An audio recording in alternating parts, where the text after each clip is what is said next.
che è un scrittore americano, vive a Brooklyn, a New York, e soprattutto è un attivista per i diritti civili. Questo libro che presentiamo qua è un libro incredibile, perché è una storia che raramente, cioè io veramente in tanti anni che mi occupo di libri non ho mai visto un libro del genere.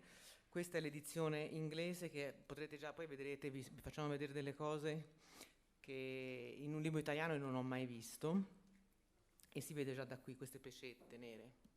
Questa è la censura del governo americano. Larry ha scritto per vari giornali, ha scritto per il New York Times, Los Angeles Times, vari giornali in America, ha avuto questo, scusatemi, c'ho un problema di gola. Questo è il primo giornale, è il primo diario uscito dal carcere di Guantánamo, perché noi abbiamo avuto un sacco di testimonianze, ma questa è la prima testimonianza diretta, perché è scritto da un personaggio, da un prigioniero che è ancora dentro.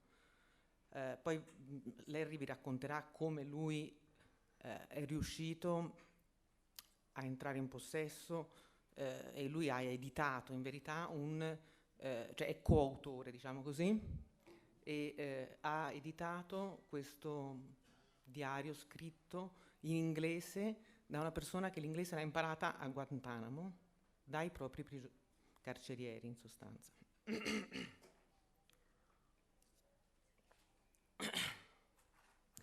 Allora, il nome del carcerato si chiama Mohamedou Ould Slahi, aveva 31 anni quando è stato arrestato, 18 giorni dopo l'11 settembre, non aveva fatto assolutamente niente, e questo è stato poi dichiarato dai giudici, dalla CIA, da tutti. Non sono riusciti a provare nessun collegamento suo con nessun atto terroristico, però è stato condannato, cioè no, non è stato condannato, ma è tuttora a Guantánamo. È stato rilasciato, è stato come si dice, scagionato nel 2010, quindi 5 anni fa, è ancora dentro, e sono 122 i prigionieri di Guantánamo che sono ancora dentro. Metà di questi sono stati riconosciuti innocenti, cioè non ci sono prove contro di loro. Ora poi dopo piano piano verranno fuori insomma, vi racconterà Larry delle cose incredibili. La prima domanda che voglio fare a Larry è come lui è venuto in possesso del diario, come è stato possibile, perché ci sono voluti 7 anni di battaglie legali per pubblicare questo libro. E quindi la prima cosa che chiedo a Larry è questa. Raccontaci come è nato questo libro, questo documento incredibile. Sorry, I had a problem with the... Sorry, I was the questions. You don't have No. these, sorry. Yeah. I was Non- understanding sort of. Go ahead. Just in Non English. aveva la cuffia. You have to take this. Okay. Sorry. So Good. the question is. Yeah. So That's, I can do this. Go ahead. yeah. Yeah. Okay. So Yeah. gli rifaccio la domanda. But if you want, I can do it. Yeah. Straight like you. How did you get the diary? How did you get in possess of these notes from Slahi in the Great. prison? That's right. Thank Okay. you. Thank you very much. I'm sorry. Confused. Mohamedou wrote the manuscript in 2005. He had arrived in Guantanamo in August of 2002. He had already been in U.S. custody, or had been in prison at the behest of the United States for about 9 months. But he arrived in Guantanamo in August of 2002.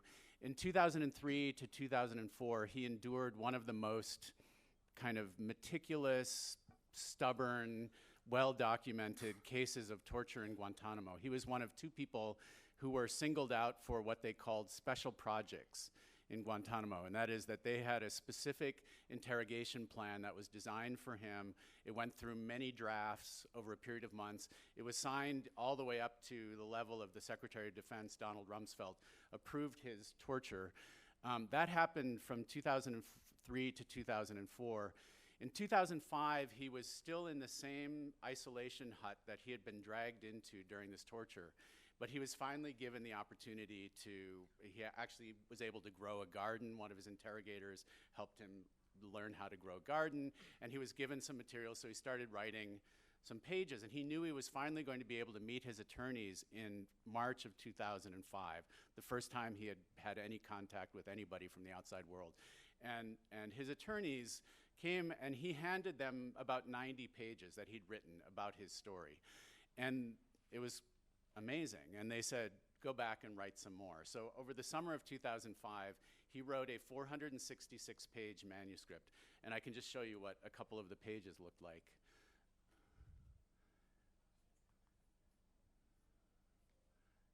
I think. You have some. There we go. So this is what he wrote in 466 pages like this, in English, as you say, his fourth language, which he had learned primarily in US custody. He wrote this through the summer of 2005. Like everything that a Guantanamo prisoner says or writes or draws or anything is considered classified from the moment that it's created. So this was immediately classified, and like all of those materials, it gets taken away and locked in a facility outside of Washington, D.C. And it sat locked in this facility for 7 years while his attorneys fought this legal battle to get it declassified. Now, so that was 2005. In about 2009, I was working on a project with the ACLU called the Torture Report, and that's the American Civil Liberties Union had gotten 140,000 pages of government documents declassified about prisoner abuse in Guantanamo and Iraq and Afghanistan. And my job was to look at all these documents, many of them like this were very much blacked out and fragmentary, and sort of put together stories of people. And one of the stories that I learned about was the story of what happened to Mohamedou in Guantanamo, because, like I said, it had been so carefully planned and documented.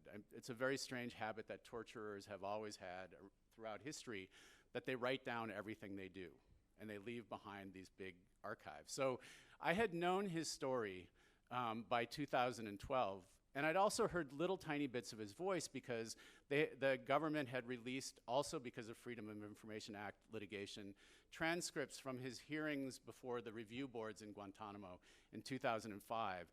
And I heard this guy who was speaking in English. He was very funny. He had an amazing way of describing things. At one point, he had an interrogator who was dressed entirely in black, wore black gloves. He was called Mr. X. And he's describing Mr. X, and he said, well, he was dressed head to toe the way women in Saudi Arabia are dressed, and he wore gloves, O.J. Simpson gloves on his hands. And I thought, well, that sounds like an interesting guy. And in 2005, this was right after he had written this book, he said to the officers, the military officers who were doing this hearing, by the way, I've written a book. They sent it to Washington. You know, it's for clearance. When it gets cleared, you should read it. It's a really interesting book. So I knew it was out there. It took the attorneys 7 years, and then finally in 2012, they were able to hand me a CD-ROM that said Slahi manuscript, unclassified version, and I plugged it in, and this is what I saw. This manuscript that he had written over the course of about 3 or 4 months with 2,500 black bar redactions in the text. Alcune di queste sono 2.500 pecette che sono state applicate su questo diario. Ora, queste qui io vi faccio vedere questo capitolo. Questo qui è un capitolo. Questo è il capitolo più incredibile di tutto il libro, cioè praticamente le hanno censurato tutto. E giustamente Larry e chi ha fatto l'editing l'hanno lasciato, perché ti rendi conto di quanto è ancora difficile poter comunicare queste cose. Le pecette che vengono messe generalmente coprono nomi di persone, situazioni che possono essere riconoscibili, perché ci sono ancora dei processi in corso, come ben sapete. Obama ha promesso di chiudere questo campo e il campo è ancora lì. Metà di questi prigionieri, come dicevo prima, sono stati scagionati, cioè hanno detto sono dentro senza nessuna prova, ma rimangono dentro. E la storia di questo ragazzo, che come ha detto Larry, è molto buffo, perché quando voi leggete questo diario, questa testimonianza diretta, vi rendete conto che quest'uomo è un uomo che ha una forza interiore molto, molto forte, e si capisce come ha potuto sopravvivere senza diventare matto 12 anni dentro questo campo. Molte cose che la storia sua è una storia anche molto, molto interessante. Raccontacela un po' come lui, perché lui viene arrestato e segue i suoi carceri, cioè non cerca di scappare, perché lui dice: io sono innocente, non ho fatto niente. Quindi quando vanno a prenderlo, lui è mauritano, è nono di 12, ma forse è meglio se la racconti te, perché sennò perché è veramente una bella storia. So you can go on with the story of the guy. Right. So Mohamedou is from Mauritania in Saharan Africa. He is the 9th of 12 children of quite a poor family. His father was a camel trader. He was born in Rosso, which is on the Senegalese border. When he was a boy, he was obviously a very talented student. He's what they call a hafez. He memorized the Quran when he was still a boy. His father taught him that. He did very well in school. The father moved the family to Nouakchott, the capital of Mauritania, when he was about 10 or 11 years old, and his father died shortly thereafter. So he was, a lot of his family's hopes rested on him. He did very well in high school. He loved Germany. He was passionate about German football. And so he sought and got a scholarship to study engineering in Germany. And he left home when he was 18 years old, first person in his family to get on an airplane, first person to study at the university, went to Germany, and completed a degree in electrical engineering in telecommunications.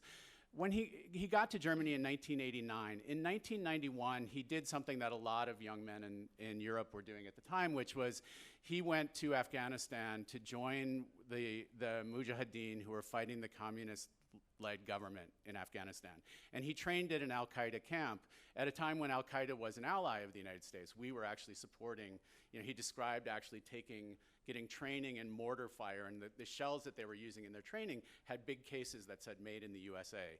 So he trained for a couple months, went back to Germany, and then went back to Afghanistan for about another month for one of the last battles before the communist government fell. That happened, and then the various Mujahideen factions started to fight each other to see who would be in control of Afghanistan. And he said, this is not what I signed up for. I didn't want to fight other Muslims. So he went back to Germany, finished his degree, and worked as an engineer through the 1990s, and then briefly moved to Canada at right around 2000. When he got to Canada, he got there just after this guy named Ahmed Ressim had left. He moved to Montreal, and Ressim had gone to the same mosque that Mohamedou landed in. And Ressim was picked up just about the time that Mohamedou got to Montreal, trying to enter the United States with a car full of explosives to blow up LAX for what they called the Millennium Plot. Everybody who went to that mosque fell under suspicion. He was questioned at that time by Canadian authorities, cleared, but his family was getting nervous. It was just like, too much was happening in his life. His mother was sick. They said, come home. So in January of 2000, he gets on a plane in Montreal, flies through Brussels to Senegal, to Dakar in Senegal, to meet his brothers, to go to his family. When he gets to Senegal, the US government has persuaded the Senegalese government to detain him and question him about any connections to this Millennium Plot. That's the first time that he's ever questioned about any terrorist ties. That's in February of 2000. It happens a couple more times, even before 9/11. He's questioned and released quite publicly. It's even covered in the New York Times. The Mauritanian government sort of publicly proclaims that he's innocent. But then 9/11 happened. So so he's living and working as an engineer now in Mauritania quite peacefully, has a small company, sort of relatives have a company. The day that he gets detained and disappeared, he's actually in the presidential palace of Mauritania, so doing specs to rewire the telecom system of the presidential palace. So that's his life. He's got a successful business, but the United States decides that they're going to interrogate him one more time. They have the Mauritanians call him in. He says, okay. They say, drive your own car, you'll be home tomorrow. He drives to the police station in Mauritania, and then he disappears. He's there for a couple days while the US arranges to have the Jordanians send a rendition flight that picks him up, sends him to Amman. He's kept in a Jordanian intelligence prison for about 8 months, interrogated there by the Jordanians, who also conclude he has no connections to the Millennium Plot, no terrorist connections. But at that time, instead of sending him home, this is now the middle of 2002. Nobody yet knows that the CIA is flying people all around the world and using other governments' prisons to torture people. So I think the United States was nervous about releasing him. He's a really great communicator. He would have been in the news all the time talking about his experience. So instead of allowing him to go home, they dump him on the US military. They send him to Bagram in Afghanistan and then to Guantánamo, where I think they just thought he was going to be kept away from the press for a long time. And then in Guantánamo, they find out that when he was in Germany, he very briefly met one of the hijacker organizers from this cell that was in Germany. And then they just kind of fixated on that, and they decided that they're going to subject him to this year-long torture. And that runs from 2003 to 2004. And it's sort of everything that you've heard about CIA enhanced interrogations or Guantánamo tortures is what happens to him during that 1 year period. It begins with, moving him into extreme isolation, increasingly depriving him of sleep until ultimately for 7 weeks straight, he's only allowed to sleep for 3 or 4 hours a night. He's interrogated with 3 shifts of interrogators. They'll put him in a freezing cold room that's about 48 or 49 degrees Fahrenheit, maybe 8 or 9 degrees Celsius. He'll be there for overnight, shackled to the floor. They'll be blasting loud music in his ears, strobe lights, dousing him with water until he's practically hypothermic. And this accelerates through the summer of 2003, and then ultimately the 2 things happen which even the military people who were assigned to prosecute him concluded constituted torture. The first was that they came to him with a letter, a fake letter that was supposedly from the President of the United States saying, Mohamedou, we've captured your mother and we're going to bring her to Guantánamo and she'll be the first woman in Guantánamo, and you can't imagine what's going to happen to her with all these men who haven't seen a woman in 2 or 3 years. That's the textbook definition of torture under international law. You cannot threaten people's families with violence while they're in captivity, because it's clearly considered mentally tormenting. And then the other thing they did was they faked another rendition in Guantánamo. They kidnapped him like a SWAT team, dragged him out of his cell, put him on a motorboat that they drove out into the Caribbean. They had interrogators from Egypt and Jordan who were beating him up. They were threatening to drown him. Then they dragged him back onto the island, pretending they had taken him to some other place, some other country, but put him back in this isolation cell where they had blacked out all the windows. He couldn't see night or day for a period of several months. And then they continued this interrogation, not allowing him to sleep, until eventually he just decided that he would say yes to everything they said. So then he manufactures a series of confessions over a period of months, which they know are not true. And he eventually recants them, and they never prosecute him for any of those things. So that's, in a nutshell, his story. He's still there to this day. He was in that same cell until about 2 or 3 months ago. He's now been moved and is in with other people. Until this week, he had not been able to read the book. The book was not allowed to be brought to him. This week, he cannot read my introduction to the book. He cannot read my footnotes to the book. And the footnotes tell his story as it's reflected in the government documents. He'll describe, for example, being taken into a room and having to listen to this song, Let the Bodies Hit the Floor All Night, and the footnote then will be to a government document that shows exactly when that happens. He can't see any of those things, but this week his attorneys were finally able to deliver to him a copy of the book that had the footnotes deleted and the introduction deleted, but at least he could finally read the words that he wrote now almost 10 years ago. Vi siete mai incontrati con Slahi? Have you never met? No, I mean, to this day, no writer, no journalist, no human rights person, no UN representative, nobody has been allowed to speak to a Guantanamo prisoner who's in Guantanamo.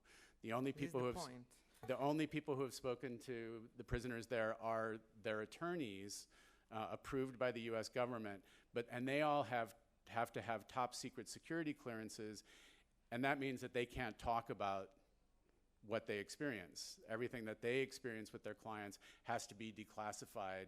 So his attorney just met him this week. I don't even know, I won't know for another 2 weeks what she can tell me about their conversations because her notes are still being declassified. But I do know that she was finally able to hand him the manuscript.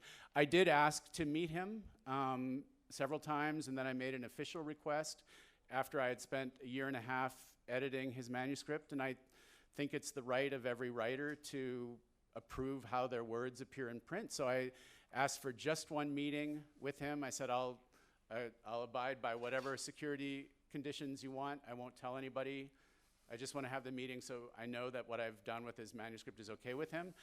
They wouldn't let me in. And not only that, but when they turn down requests, they have the nerve to cite the Geneva Conventions, and particularly the clause of the Geneva Conventions that forbids making prisoners into what they call public curiosities. It's a thing that's supposed to keep regimes from parading prisoners.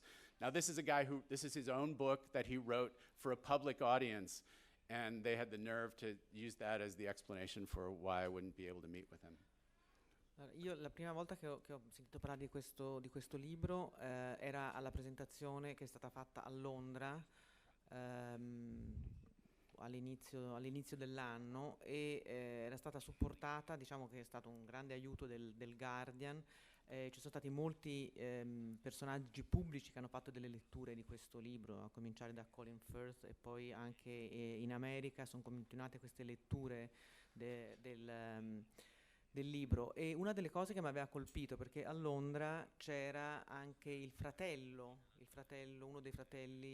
minore di Slahi, e quello che mi aveva colpito era il racconto visto dalla parte della famiglia, perché la famiglia non ha saputo, cioè ha saputo che Slahi era a Guantanamo leggendo un articolo sullo Spiegel, cioè nessuno ha comunicato alla famiglia. E prima Larry diceva, adesso nelle varie traduzioni, perché sono state vendute 26, verrà tradotto in 26 paesi questo libro, l'Italia è uno dei primi che lo traduce, e uscirà a breve anche in arabo, e così la famiglia di Slahi potrà leggere questo documento, perché loro ufficialmente non hanno saputo dov'era la madre, non ha saputo, è morta la madre senza sapere dov'era il figlio. Raccontaci la parte dalla parte della family. I mean, I think, the whole experience of working on this book, I had spent 4 or 5 years already working with the declassified record of the post 9/11 prisoner abuse in the United States. So I knew, the outlines of the story, the narrative of the story, inside out. And it happened to many other people too. But it was, not until I worked with this manuscript and with this project that I really understood in human terms what we were talking about. And this is one of the clearest examples. I met his brother who lives in Germany. He's a German citizen. His brother has, to this day, never been interviewed by the American press. He's not hiding.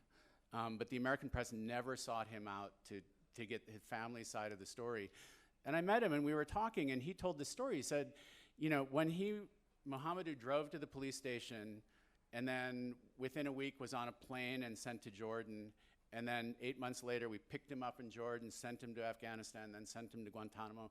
That entire time, his family was being told that he was still in that police station in Nouakchott. And every day, somebody in the family would deliver him food. Every week they would deliver him clothes. Every month they would deliver him money for an entire year. And that nobody told them.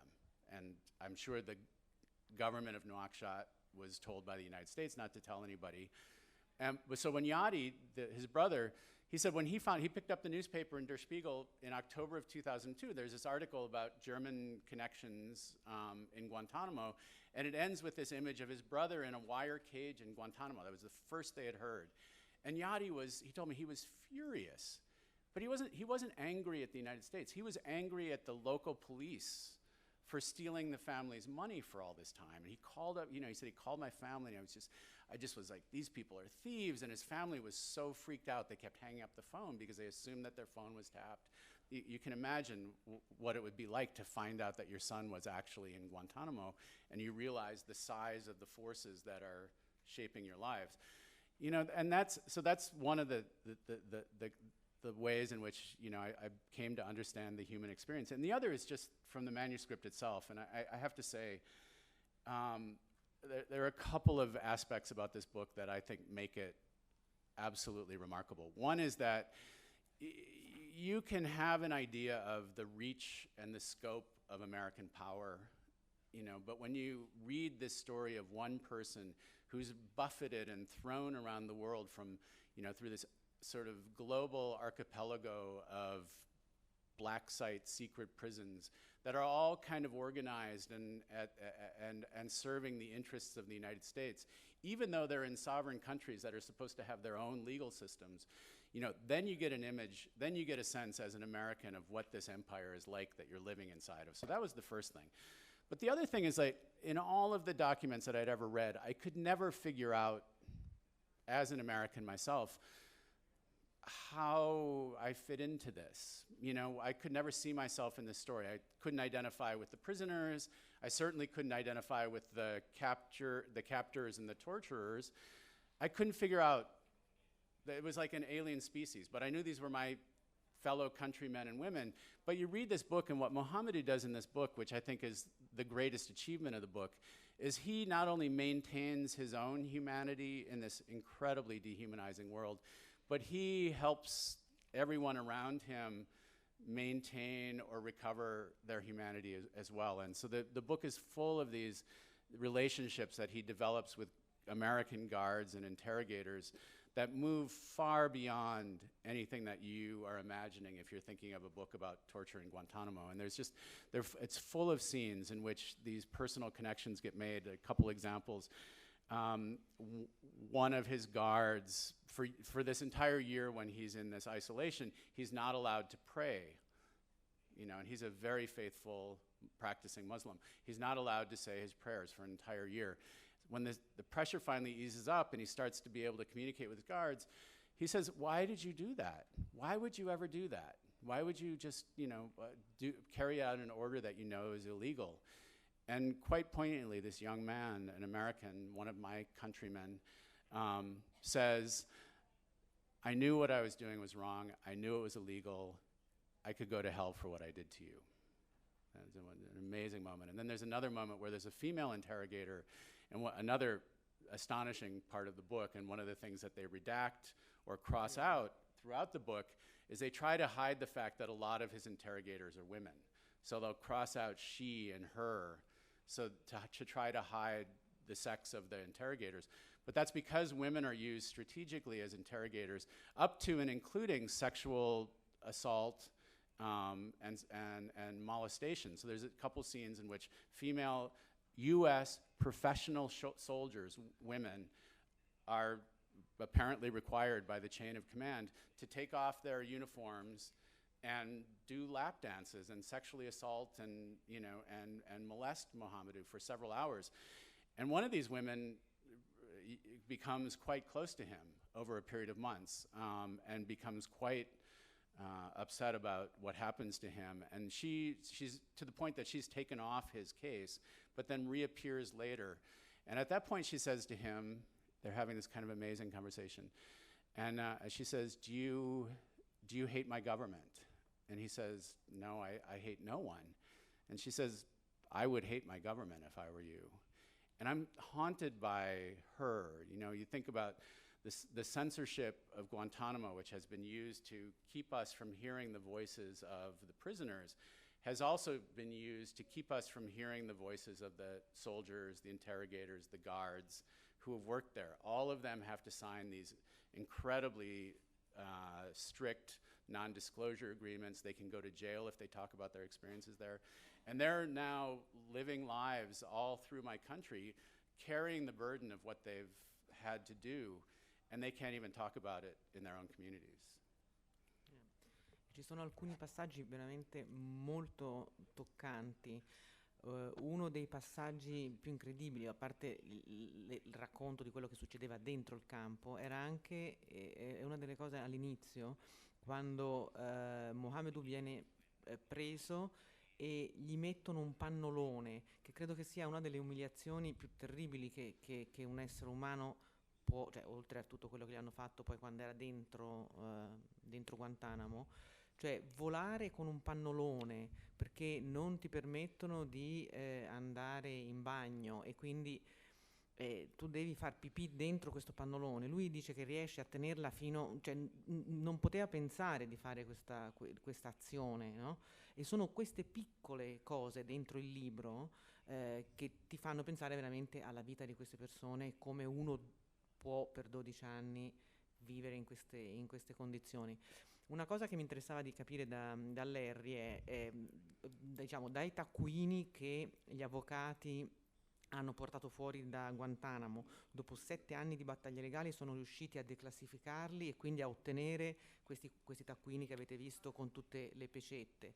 Che lavoro tu hai fatto su quello che era un manoscritto comunque di una persona la cui prima lingua è l'arabo, la seconda lingua è il tedesco, perché ha studiato in Germania, e impara l'inglese dai propri carcerieri, sapeva malissimo l'inglese quando è arrivata a Guantanamo e poi a forza di interrogatori e colloqui con i suoi aguzzini, perché anche questo è molto sottile, che una persona riesca a scrivere una testimonianza del genere nella lingua delle persone che lo stanno torturando. Questa è una cosa molto... non so se lo scrivi te nella prefazione, che lui ha usato 7.000 parole in inglese, cioè ha un vocabolario quindi abbastanza ampio, non è un vocabolario, quindi questo ragazzo, uomo, perché ormai ha 45 anni, 43 anni, quando era ragazzino lui aveva imparato il Corano a memoria, per cui insomma questo è un uomo che ha un cervello. Ecco, come sei riuscito a avere in mano questi taccuini e come trasformarli in un libro, poi perché come hai fatto a controllare che le cose che scrive non fossero completamente inventate ma avessero una corrispondenza con quello che sono poi i documenti ufficiali del governo americano, eccetera.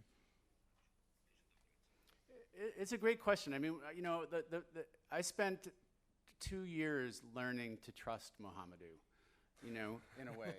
And you know, and it was such a fascinating process because I was always learning that on some level I still didn't trust him, even though I thought I did.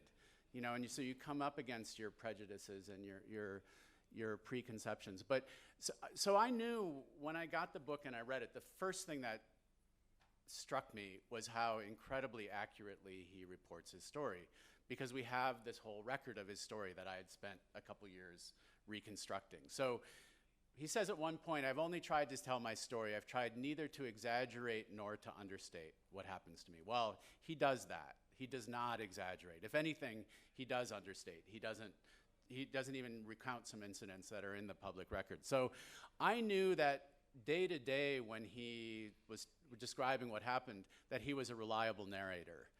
But there were still some things that I didn't even appreciate the kind of his attention to detail. And I'll give you a couple of examples. One was, he describes at one point when they're making him give all these false confessions. What they're really trying to do is get him to testify against other people, that to be witnesses in other people's trials. One of them is a young man that he knew in Canada briefly, and they come to him. They've picked up this guy on an immigration violation in the United States, and he's in a federal prison in Florida. And they come to him with his photograph in a prison jumpsuit. And Mohamedou makes a very funny kind of comment about, man, whenever you see somebody wearing one of those, you know that's not a happy guy. And he says, whenever you see somebody wearing a Bob Barker / Calvin Klein jumpsuit, and it's like, okay, Calvin Klein I knew, right?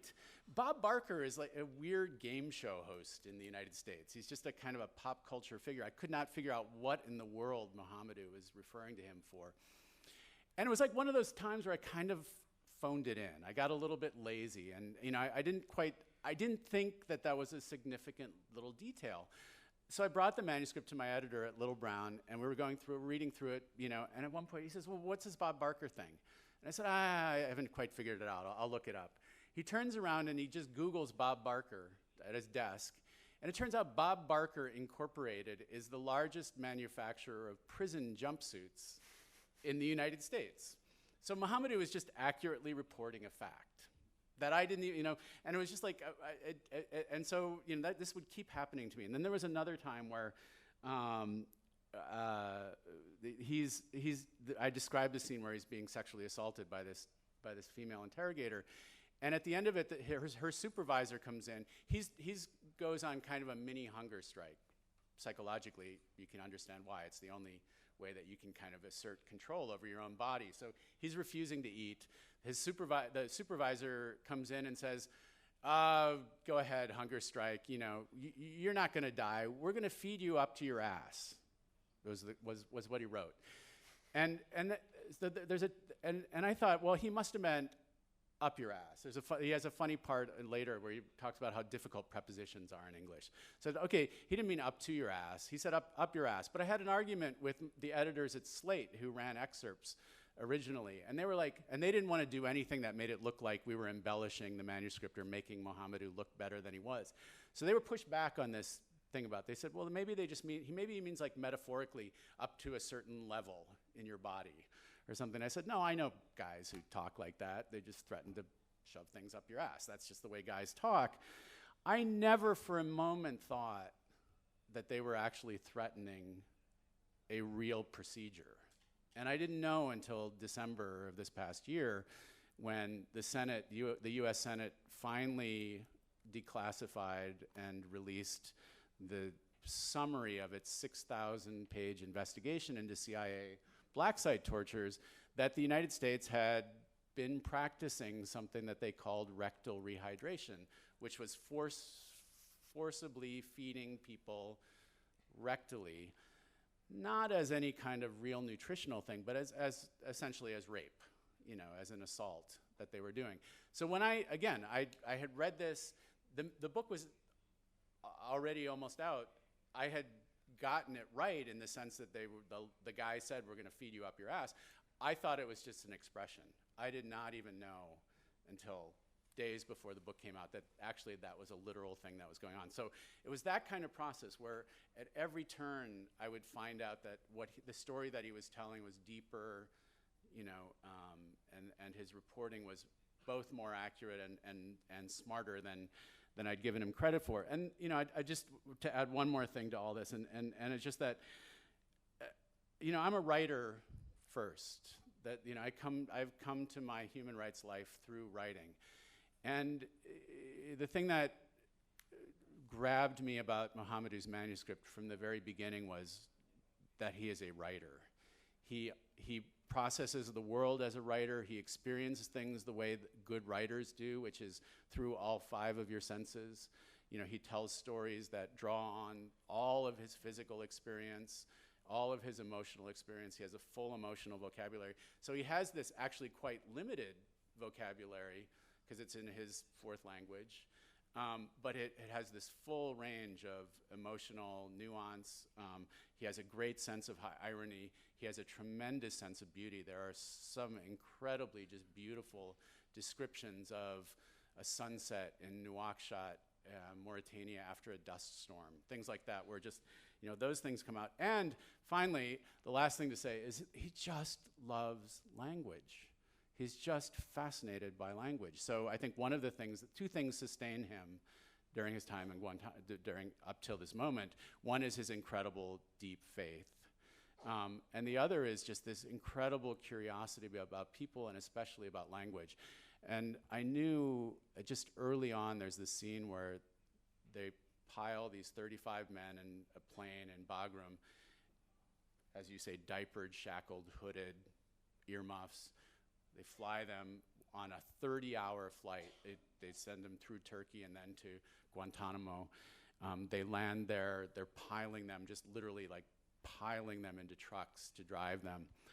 And he's sitting there, and two things. One is that he just feels the physical warmth of the other detainees, and he comments about how comforting it is just to feel the warmth of other human beings, and that was a stunning detail.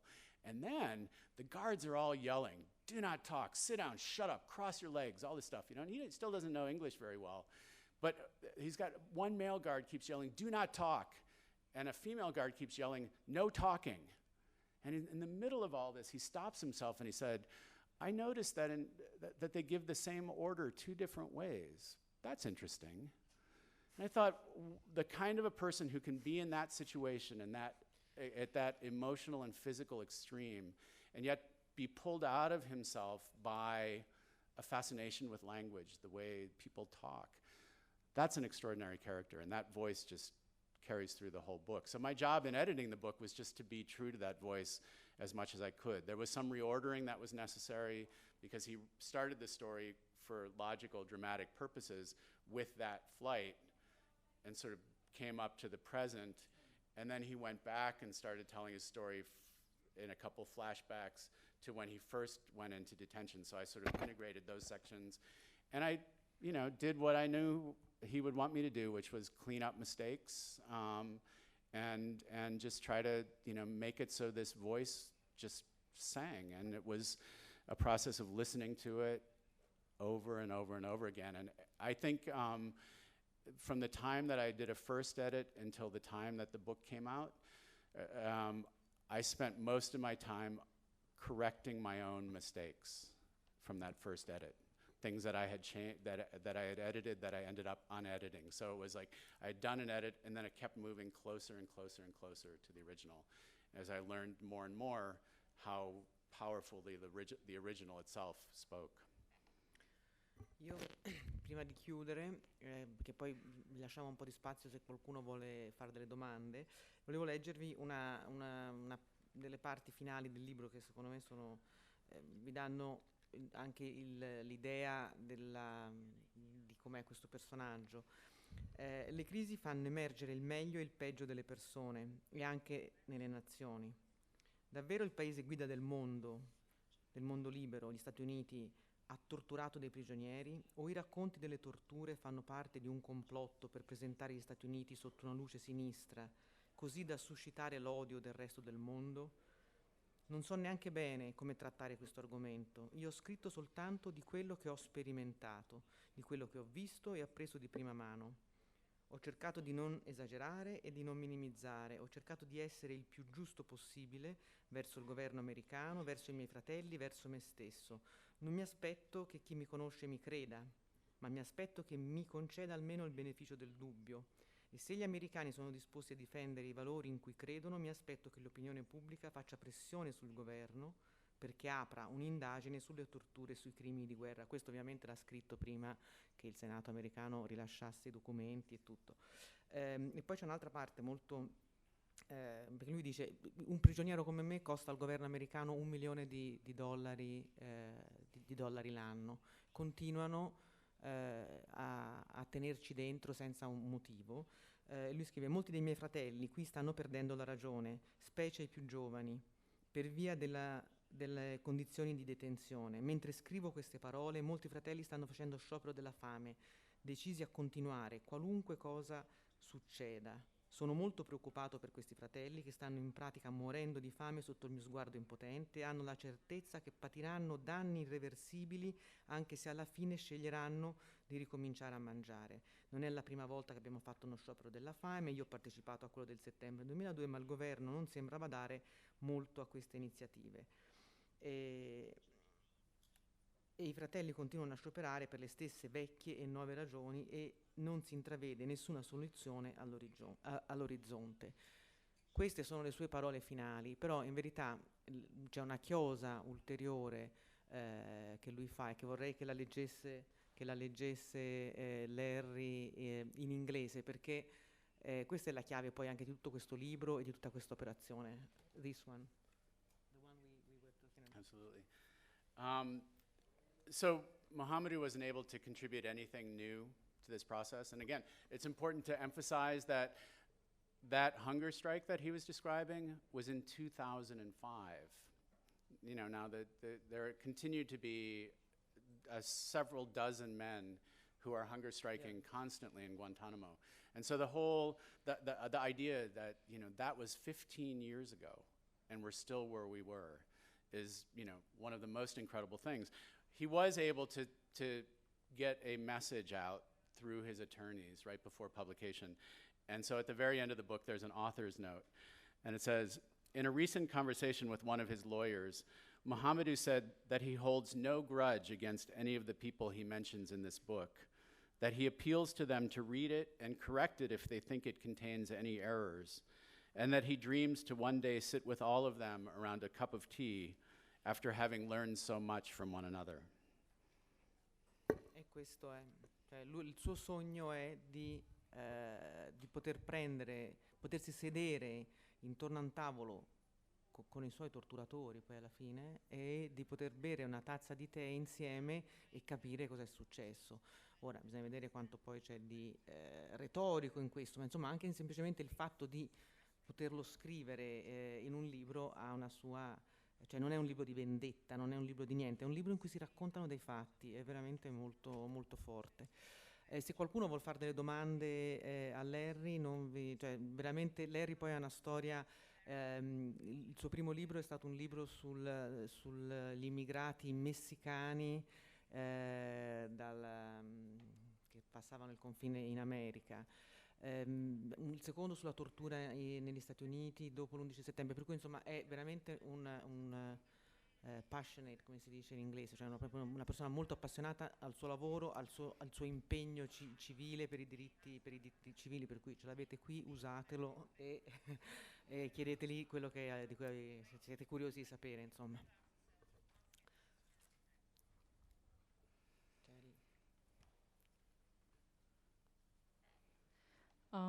I don't know, speak in Italian or in English, as you like. Whatever you want. Okay. Basically, I want to thank you, Mr. Larry, because I'm an Italian journalist and I currently live in Yemen. It's 2 years to live in Yemen. I correspond from there for Transterra Media and several foreign media, not Italian media, to be honest with you. But I know very well around more or less 10 families of Guantanamo prisoners. And I can say, I confirm everything you're saying, and through this book, which is really a really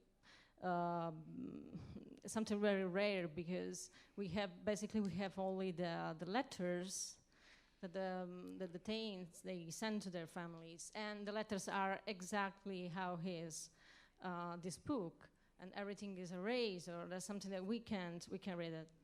And there are a lot of drawings also that they send to their family. So I'm doing this editing for... That's great. But That's great. I don't want to tell this, just to underline that there are a lot of people that they have the same fate of this guy. And I can say that from my point of view, I think that the 80% of these guys are more or less in his situation, and in all the situation faced, just I'm sure that one of them is really somebody who did something very, very bad, and they detain him without because they know what happened to him. But My question actually, I have two questions for you. My first question is, from your point of view, how was and how is crucial the rule of the mukhabarat and of the secret services in Egypt and in Jordan to keep all these people and detain them, help the US government to detain them in some, not only in Jidmo, but in some places like in Afghanistan or in Pakistan, because from my point of view, this is a very crucial point. And the other question is, really the family of this guy, they never receive letters from him, from Jidmo, and also can they Skype with him twice a year? Because families that I know, they can Skype more or less twice a year, not more, and of course everything is classified. Right. Those are Thank you so much. Those are great questions. The first one, I mean, I think, you know, it is absolutely one of the astonishing journalistic parts of this book, the way that it shows from the inside the cooperation between the United States and intelligence services, particularly in this case the government of Jordan. It's interesting because, you know, Mohamedou's hypothesis is that he was one of 15 men who were interrogated at this particular intelligence prison in Amman from 2001 to 2002. This was before the CIA sort of got its black sites up and running. And one of Mohamedou's hypotheses is that basically the Jordanians were smarter than the Americans, and they knew right away that Mohamedou was a nobody, and they didn't torture him. They sort of made him listen to other people being tortured and everything. But they, you know, and they knew fairly early on that he was not who the United States said he was. And so Mohamedou says essentially what happened is that the Americans got frustrated with their proxies and decided to do it all themselves. And so that's, you know, that's an interesting dynamic. I don't know if, you know, if everybody agrees with that, but it certainly seems to have been the situation in his case. You know, we asked 2 or 3 governments to do this. 2 or 3 governments said, this is not your guy. And instead of letting him go, we decided we were going to do it for real. And we did it for real.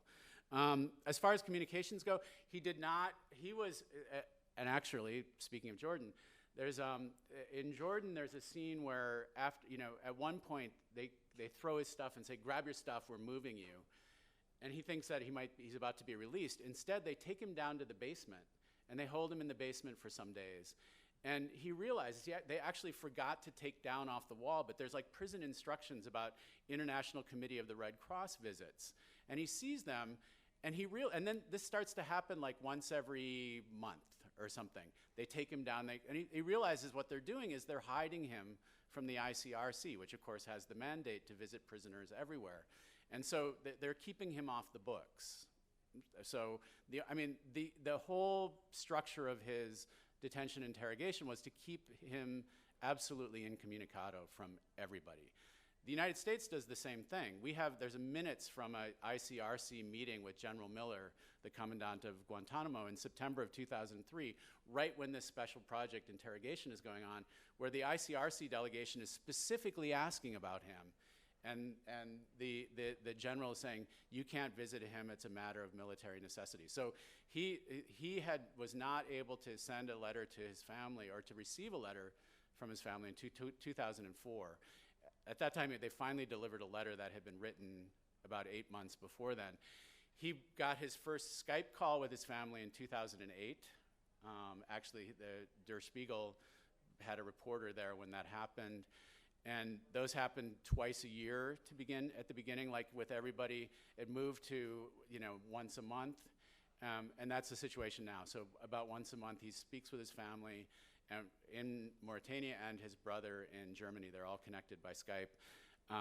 But of course, his mother, who was very close, they were very, very, very close. And that relationship was one that the US intelligence services specifically exploited with the threat that we had captured your mother and all of those things. His mother died a year ago, and so he will not see her again.